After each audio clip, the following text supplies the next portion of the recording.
Transferring money from the region bank to Gcash is very easy to do. Today I'm going to show you how to do it. The first option is link a Philippines bank account to your Gcash account.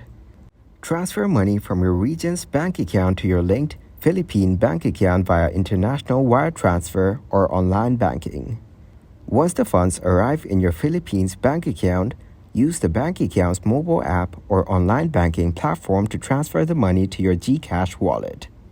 The second option is choose a remittance service provider that offers transfers from the US to the Philippines.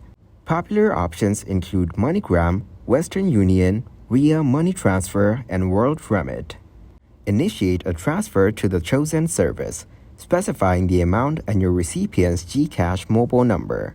Pay for the transfer using your region's bank debit or credit card.